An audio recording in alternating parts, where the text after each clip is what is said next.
My name is Claire, and when this story began, I was in my late 30s. I was a wife, a project manager by training, and, at least on paper, someone who had built a stable, reasonable life. The kind of life people describe as solid, not flashy, not tragic, just fine. Most people saw me as calm, dependable, the woman who didn't raise her voice, didn't dramatize problems, didn't make scenes. If there was tension in a room, I was the one expected to smooth it over. If something needed to be handled quietly, efficiently, without recognition, it usually landed on my shoulders. And I carried that role so well that eventually it became invisible, even to the people closest to me, including my husband. This is not a story about rage or revenge. It's not about outsmarting someone in a single dramatic moment or delivering a perfectly timed speech that leaves everyone stunned. There are no villains twirling their mustaches here. There are only familiar lies and what happens when they fall apart in unfamiliar places. My husband claimed he was working late until I saw him at the hotel bar. What I want to offer you is an honest account of how small dismissals accumulate, how being underestimated can feel almost comfortable until one day it doesn't. How silence, when chosen intentionally, becomes something very different from silence imposed on you. This story moves through phases. First, the version of myself that others found useful. Then the subtle cuts that didn't look like wounds at all. The way disrespect becomes normalized when it arrives wrapped in routine. And eventually, the moment when observation turns into clarity. There is no sudden transformation here, no overnight awakening. What happens instead is a gradual shift, from reacting to watching, from explaining to documenting, from hoping to deciding. I won't sensationalize what my husband did, and I won't pretend I was perfect. I stayed quiet longer than I should have, not because I was weak, but because I believed understanding would eventually be reciprocated. I believed honesty would naturally surface if I waited patiently enough. It didn't. What did surface was something else, a kind of calm resolve that surprised even me. The realization that I didn't need to convince anyone of my worth. I only needed to stop participating in a version of my life that depended on being overlooked. If you're expecting a dramatic confrontation, you may be surprised by how restrained this story is. If you're expecting chaos, you'll find something closer to order. And if you've ever sensed that you were being slowly edited out of your own relationship, you may recognize more of yourself here than you expect. So before we go any further, let me ask you something gently, without judgment. Have you ever noticed a moment when you stopped explaining and simply started paying attention instead? To the people around me, I was easy to define. I was the reliable one, the wife who remembered birthdays, who kept the shared calendar running smoothly, who noticed when the fridge was empty before anyone else did. At work, I was the person managers trusted with projects that were already behind schedule, not because I was loud or charismatic, but because I didn't panic. I absorbed pressure quietly. I delivered without drama. That reputation followed me everywhere. Calm, capable, low maintenance. And for a long time, I took a certain pride in that. I believed it meant I was strong. When people describe invisibility, they often frame it as something painful and immediate. But for me, it arrived gently. It felt like efficiency, like being useful, like not needing to take up too much space. My husband used to tell people, Claire just handles things. He said it with admiration, I think. Or at least, that's how I heard it. If a decision needed to be made, I made it. If something went wrong, I fixed it. If plans changed, I adapted. What he didn't say, and maybe never consciously realized, was that handling things also meant not being consulted, not being checked in with, not being asked how I felt about changes that affected my time, my body, my future. At dinners with friends, I was the listener, the nodder, the one who laughed softly at the right moments. When conversations turned competitive or self-congratulatory, I faded into the background, refilling glasses, clearing plates, and asking thoughtful questions that redirected attention away from me. People liked having me around. I made spaces more comfortable. I didn't challenge the flow. And slowly, without any single moment of cruelty, that became my role. The woman whose presence was stabilizing, but whose absence would only be noticed after things started falling apart. In my marriage, this dynamic was even more pronounced.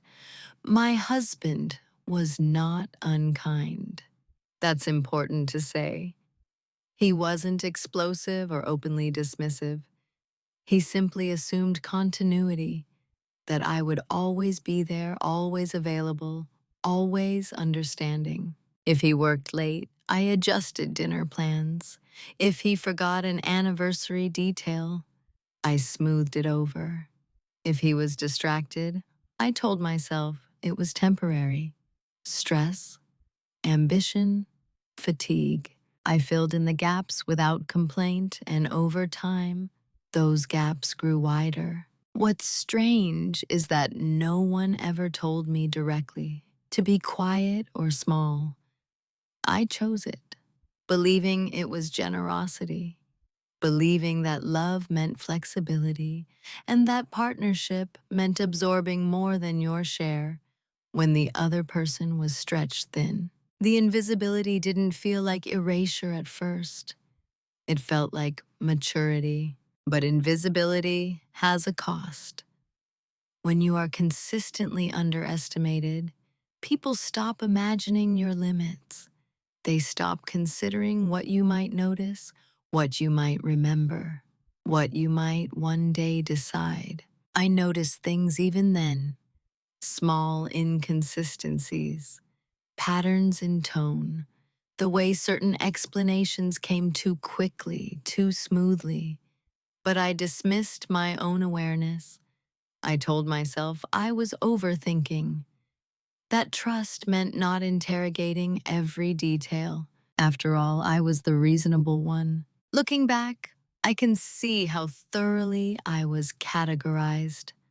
I was safe, predictable, forgiving, the kind of person who would quietly absorb disappointment and keep going.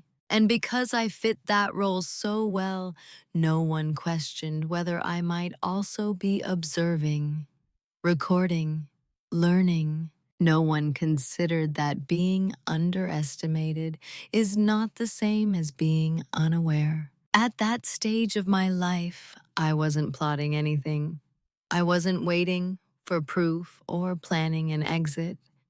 I was simply living inside a version of myself that had been shaped by other people's expectations and my own fear of disrupting them. I didn't yet understand that silence can mean many things, that patience, when it goes unexamined, can turn into permission. But that understanding was coming, not in a dramatic way, not all at once. just as a quiet recognition of who I was to them was not who I truly was. The first moment that stayed with me was so small I almost lost it. It wasn't an argument. There were no raised voices, no accusations. In fact, if I described it to someone else at the time, they probably would have shrugged and told me I was reading too much into it. That's usually how the first small cut arrives. It happened on an ordinary Thursday evening. My husband had texted earlier to say he'd be working late. Nothing unusual, nothing that demanded explanation. I adjusted dinner plans, answered a few more emails, and waited. By the time he came home, I was already in the quiet, practical mindset I'd perfected over years of small adjustments. He mentioned, almost in passing, that he'd run into a colleague after work, and they'd grabbed a drink to talk through some things. The tone was casual, rehearsed in a way that didn't raise alarms, but did register somewhere deeper. I remember nodding, saying something neutral. Probably, that makes sense. And that should have been the end of it. But later that night, as we got ready for bed, he repeated the story, almost word for word. Same phrasing, same emphasis. As if he were reminding himself as much as he was informing me. It was subtle, but it caught. People who don't pay attention miss these moments. People who have learned to observe quietly don't.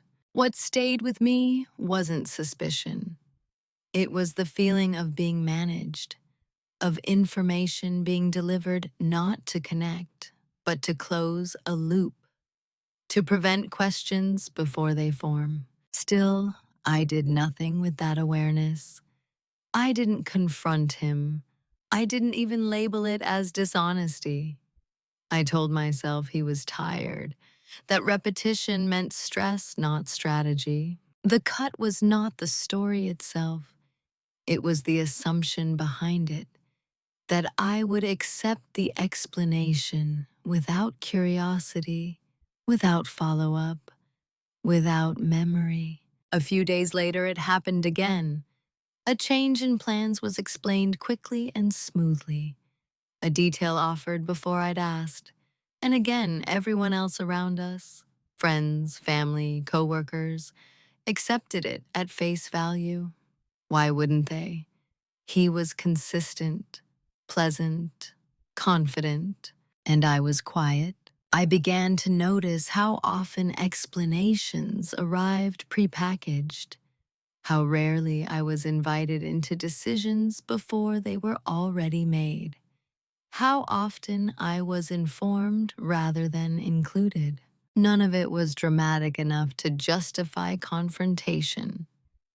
And that's what made it effective. When disrespect is loud, it's easy to name. When it's soft, it hides inside reasonableness. Inside, don't make a big deal out of this. Inside, this isn't worth a conversation. I remember writing a single sentence in my notebook that week. No context, no judgment, just a date and a line, repeated explanation unprompted. At the time, I told myself it was for clarity, for grounding my thoughts. I had no intention of using it for anything, but the act of writing changed something. It made the moment real. It gave weight to something I had been trained to dismiss. That first small cut didn't hurt. It didn't even bleed. It simply marked a shift from assuming alignment to noticing divergence. What I didn't realize yet was that once you see the pattern, you can't unsee it. The mind stops smoothing over inconsistencies automatically. It starts filing them instead. And still, I stayed quiet. I stayed kind. I stayed reasonable. Because at that stage, silence wasn't a strategy. It was a habit, and habits are hardest to question when they've been rewarded for years. Once the first small cut healed over, it became easier to accept the next one. That's how normalization works. Nothing escalates sharply enough to trigger an alarm. Instead, the line of what's acceptable shifts so gradually that you don't realize how far you've moved from where you started. In our marriage, the patterns settled into something deceptively calm. My husband's schedule became less predictable, but the explanations became more efficient, always reasonable, always framed as temporary, always delivered with the assumption that I would understand. And I did, outwardly, at least. I told myself that this was what adult relationships looked like: two people with careers, responsibilities, fatigue. Not everything needed to be discussed in detail. Trust meant flexibility. Love meant not interrogating every deviation from routine. So when dinners were canceled at the last minute, I adapted. When weekends were interrupted by unexpected obligations, I adjusted. When his phone started falling down on the table more often than not, I reminded myself so that the privacy wasn't secrecy.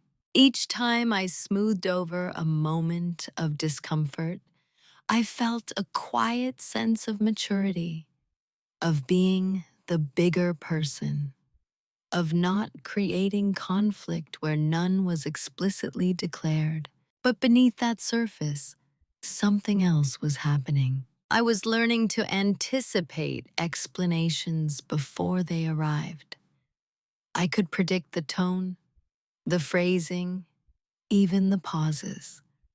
I noticed how certain stories were told with extra detail, while others were kept deliberately vague. And still, I rationalized. I told myself he was protecting me from stress, that his intentions were good, even if his execution was imperfect. No marriage runs on perfect transparency. Normalization doesn't feel like surrender. It feels like an adaptation. The most dangerous part was how rarely anyone else questioned it. Friends would comment on how busy he was, how demanding his work must be. They admired his drive. They admired my patience. "You're so understanding," someone said to me once, as if it were a compliment. I smiled, because that was easier than asking myself when understanding had turned into erasure. There were moments, small, fleeting, when I felt the urge to speak, to ask why certain details are no longer included, to say that being informed after the fact wasn't the same as being considered. But each time, I weighed the cost. Would it change anything? Or would it simply mark me as difficult, as suspicious, as someone disrupting the smooth surface of a life that, from the outside, looked functional? So I stayed quiet. And in staying quiet, I unintentionally taught him something. I taught him that explanations didn't need to be precise, just consistent. That accountability could be softened with familiarity. That I would absorb discomfort rather than externalize it. And the more I did that, the less he checked himself. Disrespect rarely announces itself as cruelty. More often, it arrives as an assumption. The assumption that your time is flexible, that your emotional labor is endless, that your silence is consent. I began writing more often in my notebook. Not accusations, not conclusions, just observations, dates, phrases, shifts in behavior. At first, I told myself it was for my own sanity, a way to ensure I wasn't imagining things. a way to ground myself in facts instead of feelings. But slowly, something else emerged, a pattern. And patterns, once visible, change the internal balance of power, even if nothing outward shifts yet. Still, I didn't confront him. I didn't demand clarity. I didn't set ultimatums. Because at that point, I wasn't ready to risk the stability I'd built. I was still invested in the version of us that worked, even if it worked unevenly. Normalization is comfortable. It wraps discomfort in routine. It convinces you that endurance is the same as strength. But endurance without awareness is just erosion. And awareness, once it begins, doesn't stop growing. It took me longer than I'd like to admit to realize that I wasn't just adapting to circumstances. I was playing a role, not one I had consciously agreed to, but one that had been quietly written for me over time. The reliable wife, the emotional stabilizer, the person who made life easier by asking for less. Once I saw it, I couldn't unsee how consistently it appeared in every setting. In social spaces, I was introduced last, if at all. Not because my husband was malicious, but because he assumed my presence didn't require explanation. I was simply there, an extension of the environment, like furniture that had always been in the room. At home, decisions were presented as conclusions, not discussions. Travel plans adjusted, schedules changed. Financial choices are framed as practical necessities rather than shared considerations, and I accepted them. Not because I lacked opinions, but because I'd learned that voicing them required energy, and energy was something I was always encouraged to conserve for more important things. The role was clear. I was the one who would understand. Understanding became my defining trait, and with it came an unspoken expectation that I would not complicate things with questions, needs, or hesitation. What struck me most was how invisible the assignment was. No one announced it, no one acknowledged it. It simply operated in the background, reinforced every time I smoothed over a moment of tension or reframed disappointment as practicality. I participated in it. I told myself that relationships require compromise, that being low drama was a virtue, that my calm presence was a gift to the people around me. And it was, just not to me. There was a moment, small, almost forgettable, when this realization sharpened. We were at a gathering with colleagues. Someone asked my husband how he managed such a demanding schedule. He laughed and said, "I couldn't do it without Claire. She keeps everything else running so I can focus." Everyone smiled, nods of approval, admiration. I smiled too, but inside, something tightened, because what he meant as praise revealed the role perfectly. I was infrastructure, support, the system that allowed his life to function without friction, not a partner, not an equal decision maker, a stabilizing force whose own ambitions, needs, and perceptions were secondary. No one asked what I was focusing on. No one asked what it cost me to keep everything else running. And I didn't volunteer the answer. Roles persist because they are rewarded. Mine was rewarded with approval, with being seen as mature, and with the comfort of predictability. Challenging it would have meant discomfort, questions, possibly conflict. So I stayed in it. But awareness changes how a role feels. Once you recognize it, performing it becomes a choice rather than a default. and choice introduces tension. I began noticing how often my silence was interpreted as agreement, how rarely my patience was acknowledged as effort, how easily my adaptability was mistaken for limitless capacity. The role required me to be available without being visible, to be strong without being recognized, to be flexible without being asked. And slowly, I understood that this role protected others from accountability. As long as I absorbed the impact, no one had to examine their assumptions. That understanding didn't make me angry. It made me precise. Because once you see the role you've been assigned, you can decide whether to keep playing it. And I was getting closer to that decision. The day something shifted didn't arrive with a confrontation or a discovery. It arrived with stillness. It was a weekday afternoon, quiet in the way only midweek hours can be. I had taken the day off to reset. No errands, no obligations, just space. The house was calm. Sunlight fell across the kitchen table in a way that felt almost deliberate, as if the day itself had slowed down. I was making coffee when my husband texted to say he'd be working late again. Same phrasing, same casual certainty. And for the first time, I didn't respond right away. I stood there, phone in my hand, and noticed something unusual. Not suspicion, not anger, but clarity. A kind of emotional distance that allowed me to observe my own reaction instead of being inside it. I realized I already knew how the evening would unfold.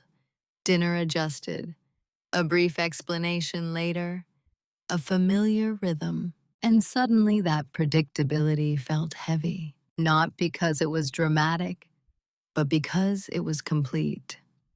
There was no space left in it for surprise, curiosity, or mutual consideration. I set the phone down without replying and finished making my coffee. That moment, choosing not to immediately accommodate, was small, invisible to anyone else. But internally, it marked a shift from reflex to intention. Later that afternoon, I sat at the table with my notebook open, not to record anything new, but to reread what I'd already written over the past few months.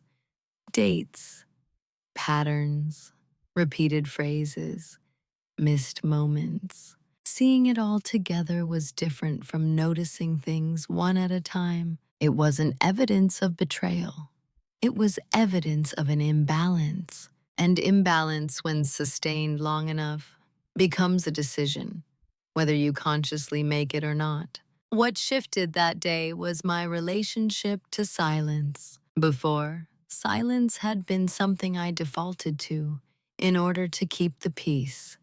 That afternoon, silence became space, a place where I could hear my own thoughts without rushing to manage someone else's expectations. I realized that I had been explaining his behavior to myself more thoroughly than he ever had to explain it to me. That realization wasn't painful. It was clarifying. I didn't feel the urge to confront him. I didn't feel the need to demand answers.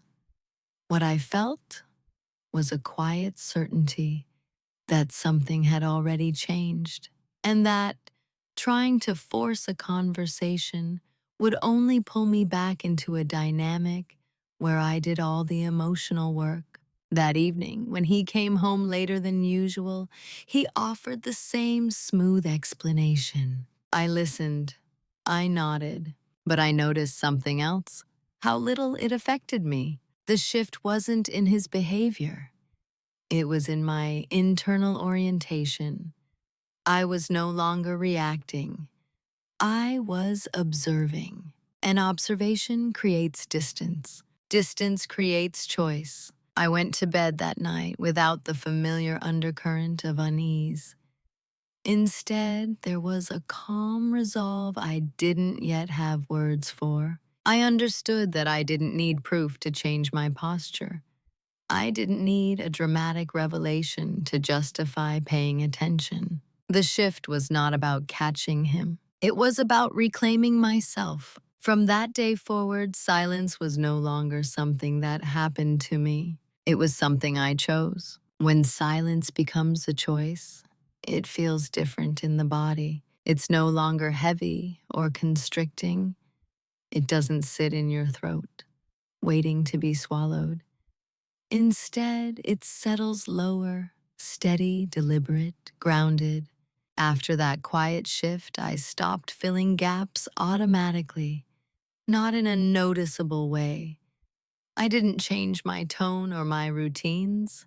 I simply paused where I used to rush. If my husband said he'd be late, I acknowledged it without rearranging my entire evening. If plans changed, I let them change without smoothing the edges for him. I listened without offering reassurance he hadn't asked for. And because I didn't announce this shift, it went largely unnoticed. Silence, when chosen, often looks like compliance to people who benefit from it. He continued as before, confident in the familiar rhythm. Explanations arrived on schedule. Stories remained efficient. And because I didn't challenge them, he assumed nothing had changed. That assumption gave me something I hadn't had before: space. In that space, I noticed how much energy I had previously spent managing perceptions: his, ours, everyone else's. Without that constant emotional labor, my attention sharpened. I listened more closely. I watched patterns settle into predictability. I noticed how rarely he asked about my day anymore, and how reflexively I used to volunteer summaries to fill that absence. So I stopped volunteering. What surprised me was not his reaction, but the lack of one. When you remove effort that has long been taken for granted, people don't always notice right away. They simply enjoy the absence of friction. Silence in that phase was mistaken for ease, and I let it be mistaken. I wasn't withholding affection or kindness. I was withholding access to my internal world. I shared less not to punish, but to protect. At night, I wrote more intentionally, not obsessively, precisely. I tracked patterns without emotion attached. I noted timing, language, and frequency. I didn't interpret. I recorded. This wasn't about building a case against him. It was about understanding the reality I was living in without the distortions of hope or fear. I also noticed how silence changed me.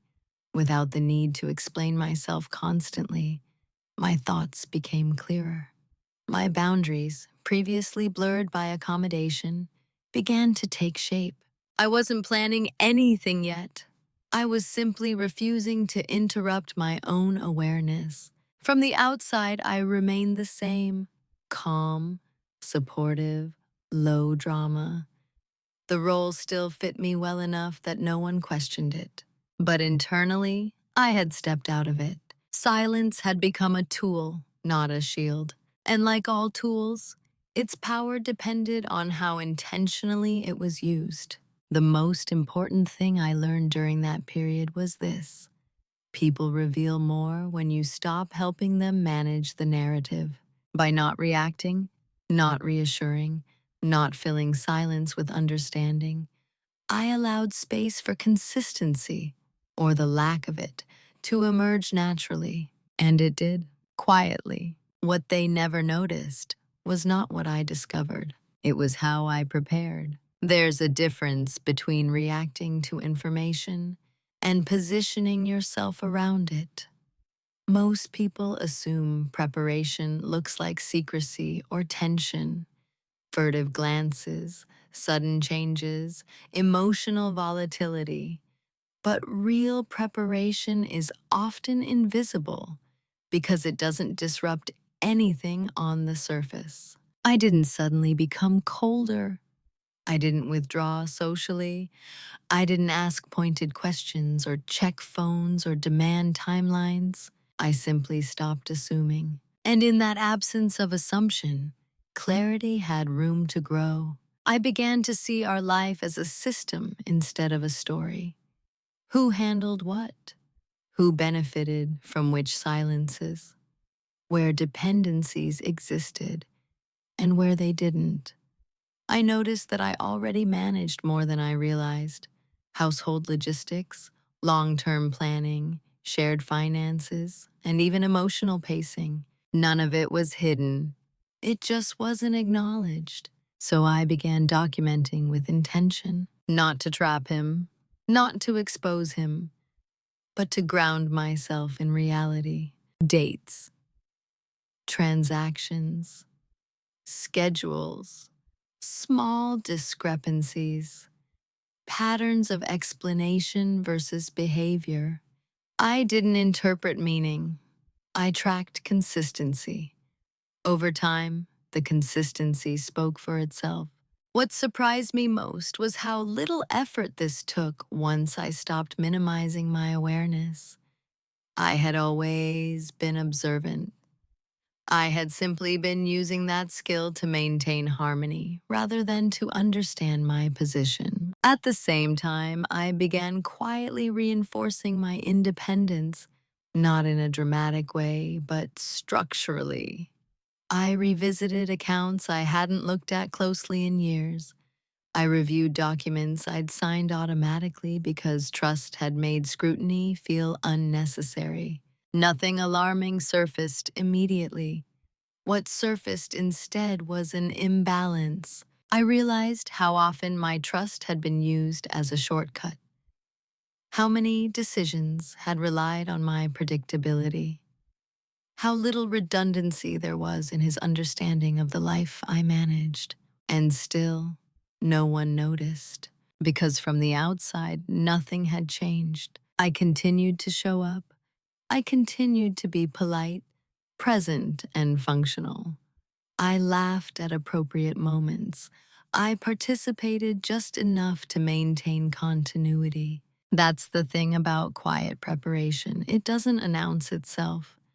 It looks like normalcy. People assume awareness comes with confrontation. They don't imagine someone observing silently, adjusting internally, building clarity without drama. I also noticed how comfortable he had become with my silence, how he filled it with his own assumptions, how rarely he checked for alignment. That comfort told me something important. He believed the role I'd been playing was permanent. And that belief was not my responsibility to correct. I wasn't angry during this phase. I was focused, calm, almost clinical. Preparation, I learned, is not fueled by emotion. It's fueled by self-respect. I wasn't gathering leverage yet. I was gathering understanding. Understanding of what was shared, what was assumed, and what would need to change if I chose myself. And choice, real choice, requires information. The most invisible part of all of this was internal.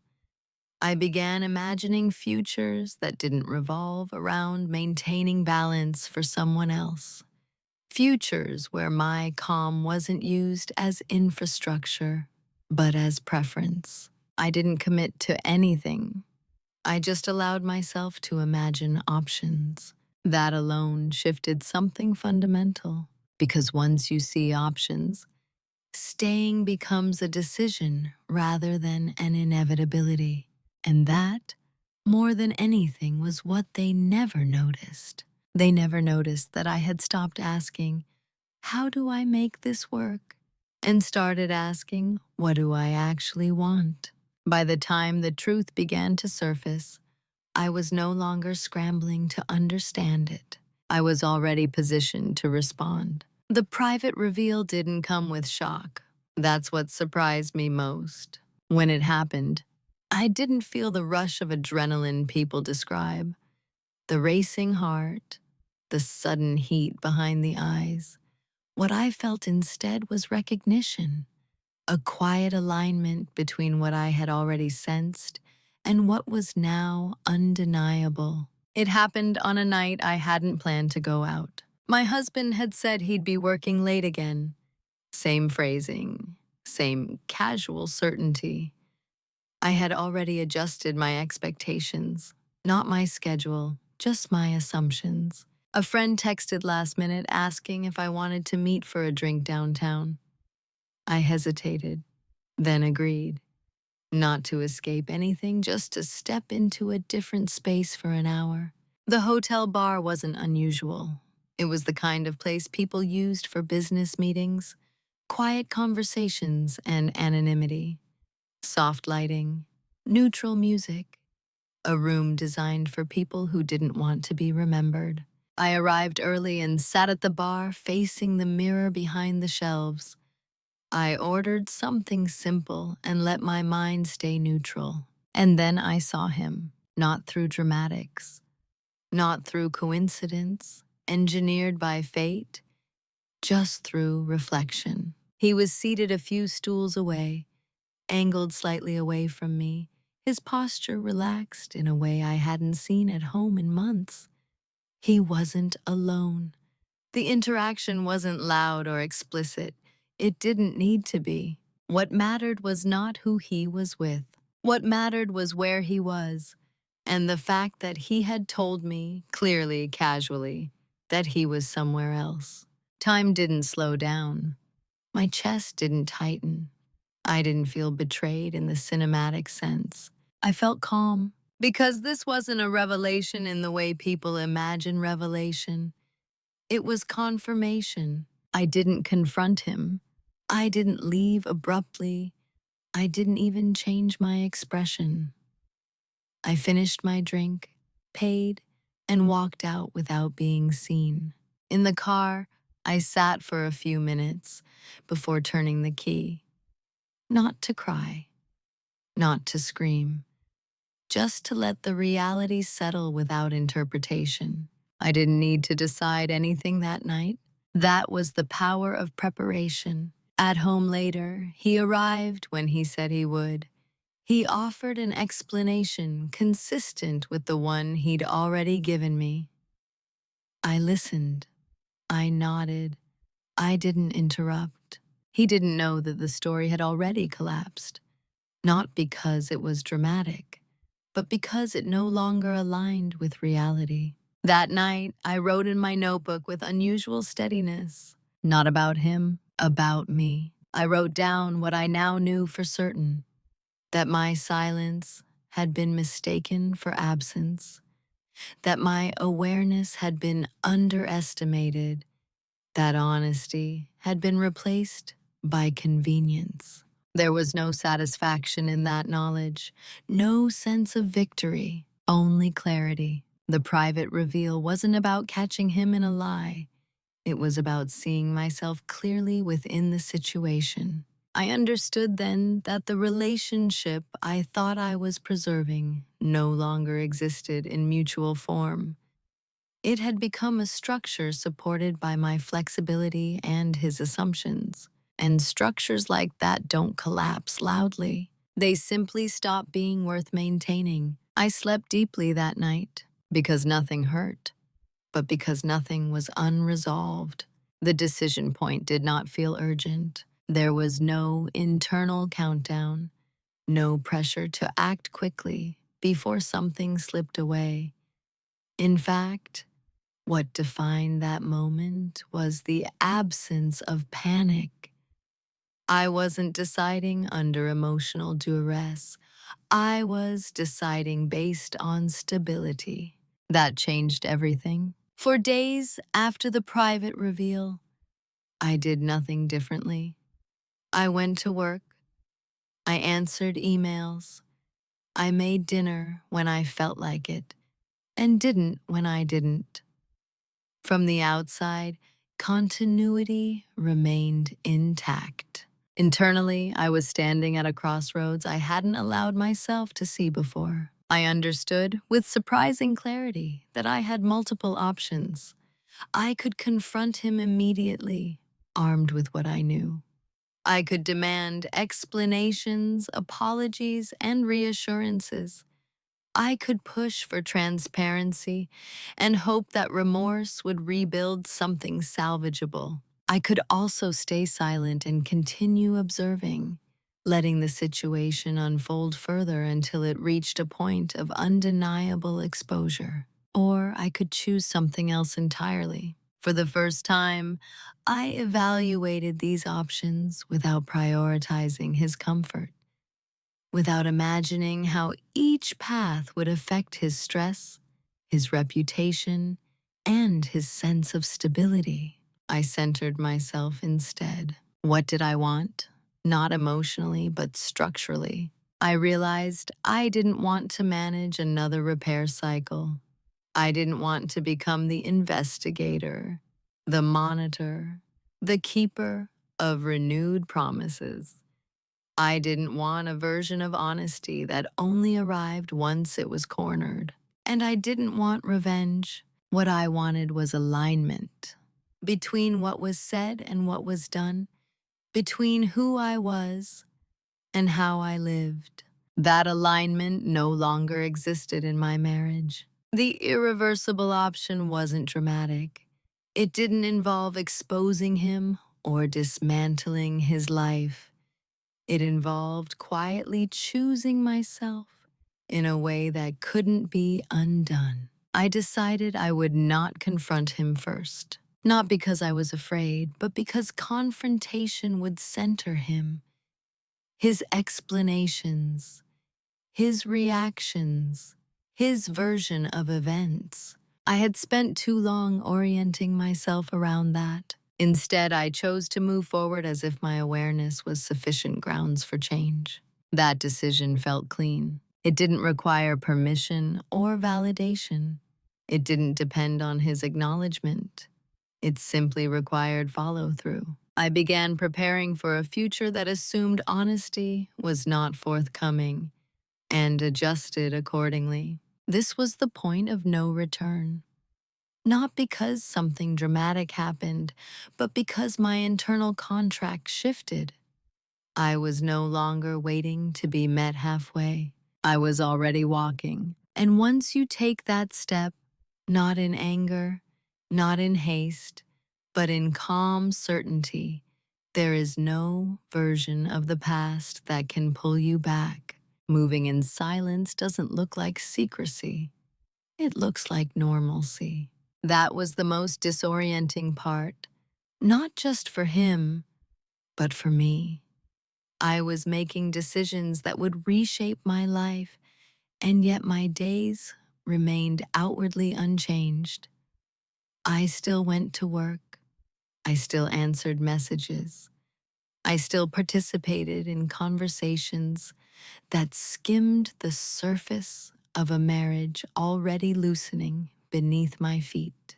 But internally, I had shifted from waiting to acting. The first steps were practical, almost boring. I reviewed documents I had signed years earlier without hesitation. I read them slowly this time, not as a partner assuming good faith, but as an individual clarifying her position. I didn't panic when I saw gaps. I noted them. I separated what was shared by habit from what was shared by necessity. I opened accounts in my own name, not to hide anything, but to establish clarity. I updated passwords that had been communal out of convenience. I redirected statements to an email address that I accessed. None of this disrupted daily life. None of it raised suspicion. Silence protected momentum. I consulted professionals quietly, not to launch an attack, but to understand frameworks, what options existed, what timelines looked like, what autonomy actually meant in practical terms. I asked neutral questions. I listened more than I spoke. Information, once gathered, stabilizes. What struck me during this phase was how invisible autonomy can be when it's exercised calmly. No one expects decisive movement from someone they believe to be passive. No one watches closely when they assume continuity. He certainly didn't. At home, he remained comfortable, confident. The rhythm of explanations continued, unchanged. And because I didn't challenge them, he assumed alignment still existed.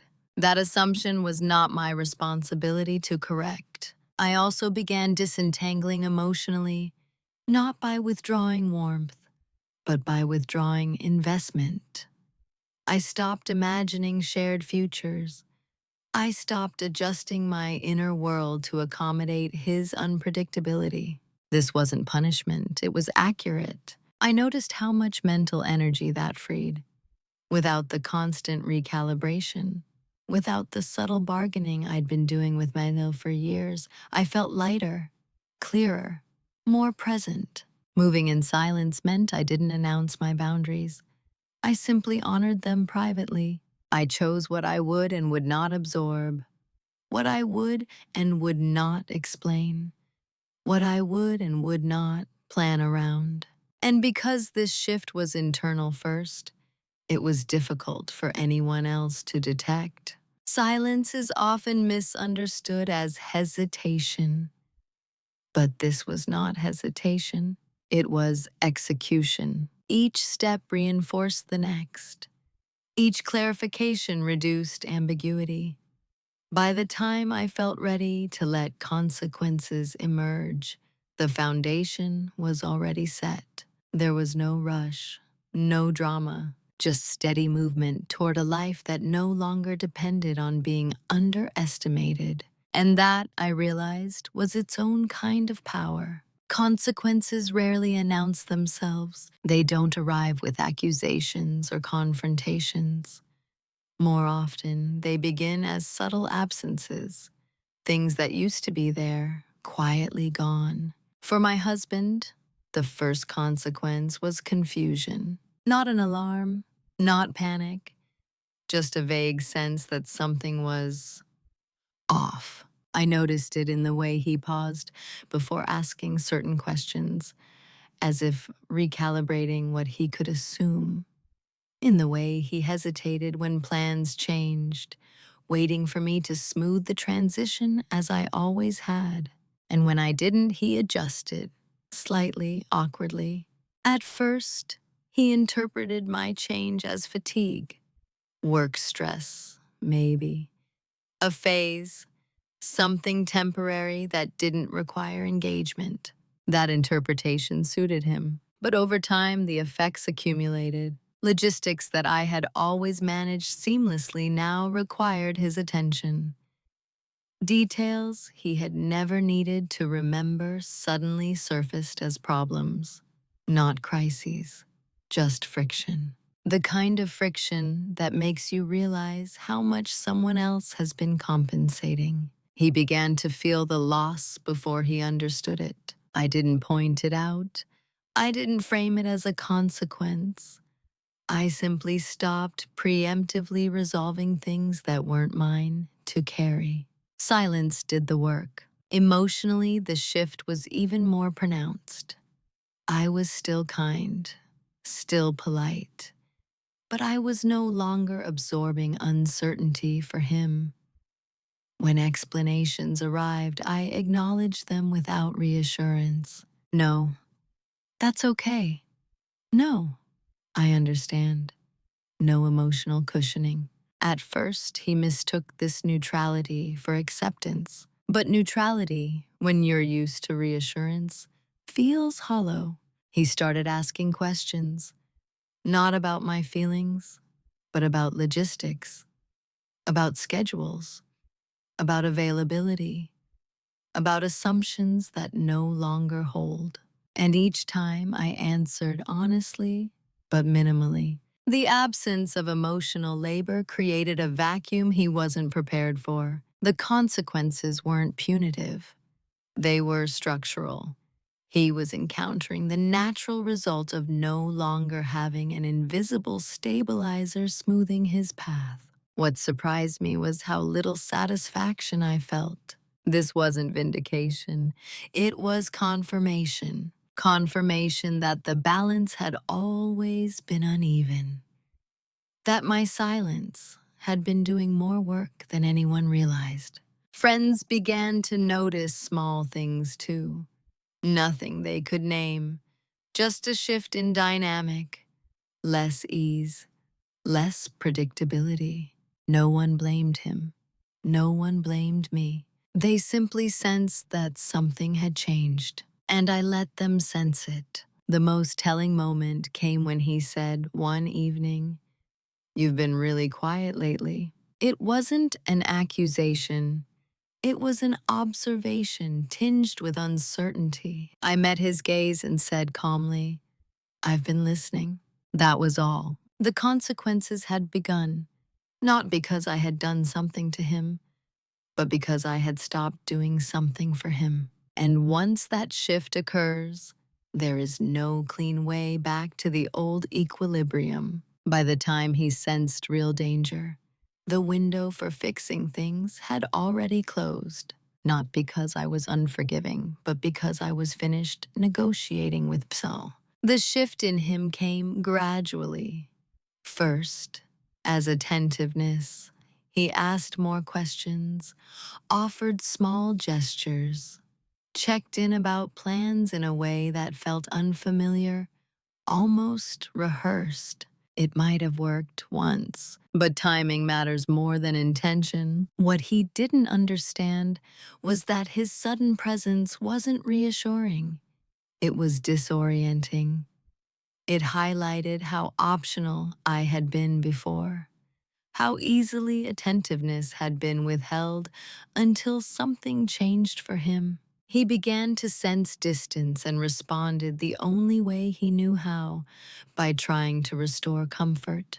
But comfort without accountability feels empty. I listened. I observed. I noted how his concern focused on outcomes rather than causes. How often he asked if I was okay without asking what had changed. There was no mention of honesty, no unprompted clarity, just a desire to return to stability. That's when I knew it was too late. Repair requires shared reality, and we were no longer standing in the same one. He wasn't addressing the rupture. He was reacting to its effects. I didn't correct him. I didn't escalate. I simply stopped participating in the illusion that proximity alone could fix misalignment. When he asked, "Is something wrong?" I answered truthfully, but incompletely. "I've been thinking," I said. That was enough to unsettle him. The panic, when it came, was quiet, subtle shifts in tone, a sudden urgency in his voice, an attempt to pull me back into emotional labor by framing himself as confused. "I don't know what you want from me," he said one night, and I realized something important he had never asked before. The regret I saw wasn't rooted in understanding, it was rooted in uncertainty, in the fear of losing something he had assumed was permanent. And permanence, once questioned, changes everything. I felt no anger toward him in that moment, only clarity. This wasn't a problem that could be talked through over a weekend. It wasn't a misunderstanding that needed better communication. It was the result of years of asymmetry. By the time he was ready to listen, I no longer needed to speak. That's the truth people don't like to admit. Sometimes repair fails, not because one person refuses to try, but because the other has already done all the trying alone. And once you stop doing that, it becomes obvious how little is left to rebuild. When the confrontation finally happened, it didn't feel like a climax. It felt like a formality. We were sitting at the kitchen table, the same one where I had once smoothed over schedules, rationalized absences, and convinced myself that silence was kindness. The room was quiet. No raised voices. No tension thick enough to touch. Just space. He spoke first, not with anger, but with a controlled urgency that told me he had been rehearsing. "I feel like you've already left," he said, "and I don't understand when that happened." I didn't rush to answer. That pause, once something I would have filled immediately, now belonged to me. "I didn't leave suddenly," I said. "I left slowly, while I was still here." He frowned, as if trying to locate the moment he'd missed. I didn't accuse him. I didn't list dates or details. I didn't mention the hotel bar. Not because it didn't matter, but because it no longer needed to be proven. Confrontation doesn't require evidence when certainty is internal. "I stopped explaining things away," I continued. "I stopped assuming honesty where there was convenience instead. And once I did that, I couldn't go back." He asked questions then, specific ones, the kind that comes too late, framed by damage control rather than curiosity. "Why didn't you say something? Why didn't you tell me you felt this way?" I answered calmly. "I did, just not all at once." And eventually I realized that talking wasn't changing anything. That was the moment he understood. Not everything, but enough. He wasn't angry. He was unsettled, stripped of the narrative where misunderstanding was mutual and fixable. I didn't raise my voice. I didn't cry. I didn't try to make him feel my pain. I didn't need to. "I'm not here to punish you," I said, "and I'm not here to be convinced. I just need to be honest now, even if it's uncomfortable." The conversation ended without resolution in the traditional sense. No promises, no bargaining, no dramatic declarations, just acknowledgement. He saw then that the dynamic had already shifted, that I wasn't asking for change. I had already changed. And that frightened him more than anger ever could. When we stood up from the table, nothing was broken. Nothing was thrown, but something was finished. Quietly, completely. Who I am now is not a reaction to what happened. That distinction matters to me. I didn't rebuild myself out of defiance or bitterness.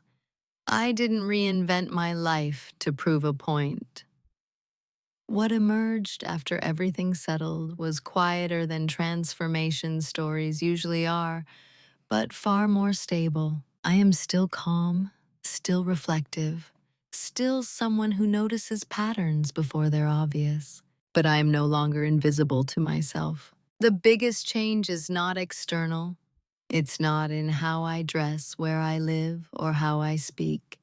It's in what I no longer override. I don't rush to interpret other people's behavior in the most generous way possible at my own expense. I don't fill silence to ease discomfort that isn't mine to carry. I don't assume responsibility for maintaining emotional balance in rooms where I didn't disrupt it. That doesn't make me colder. It makes me accurate. I trust my observations now. Not in a suspicious way, but in a grounded one. If something feels misaligned, I don't immediately look for reasons to dismiss that feeling. I sit with it. I let it clarify itself. I've learned that calm doesn't have to mean accommodating, that understanding doesn't require self-erasure, that silence, when chosen, is not weakness, but discernment. The woman I am now still listens, but she also decides. I no longer need to be underestimated to feel safe. I don't rely on being easy to earn belonging, and I don't mistake longevity for loyalty. What surprises people is that I don't speak badly about my past. I don't narrate it as trauma or villainy. I see it as information. Painful at times, yes, but formative. It taught me how easily clarity can be delayed when you confuse patience with virtue. It taught me that waiting for honesty to arrive voluntarily is not the same as trusting. It's deferring agency. And it taught me that the most decisive changes often happen long before anyone else notices. I didn't leave louder. I left clearer. And clarity has a way of staying with you. I don't know exactly how my story will land with you. Some people hear it and wish I had spoken sooner. Others wish I had fought harder. Some may wonder why I stayed as long as I did. I've wondered all of that too. But who I am now understands this. Growth rarely happens in perfect timing. It happens when awareness finally outweighs fear. And once that happens, there's no need to prove anything to anyone else. You just live differently. There's a temptation at the end of stories like this to look for a clear lesson, a sentence that wraps everything up neatly, a rule that, if followed, might prevent the same outcome for someone else. But life doesn't usually work that way. What I learned didn't arrive as advice. It arrived as understanding. I learned that familiar lies don't always collapse under confrontation. More often, they fall apart quietly when they're carried into spaces where they no longer fit. In unfamiliar places, routines lose their cover, assumptions lose their protection, and the truth doesn't need to shout to be heard. I also learned that silence is not inherently noble or harmful. It depends on who it serves. Silence used to protect harmony at the cost of your own clarity will eventually hollow you out. Silence used to protect your awareness, your timing, and your autonomy can be a form of self-respect. Neither version looks dramatic from the outside. Only one is sustainable. This story isn't about catching someone in a lie.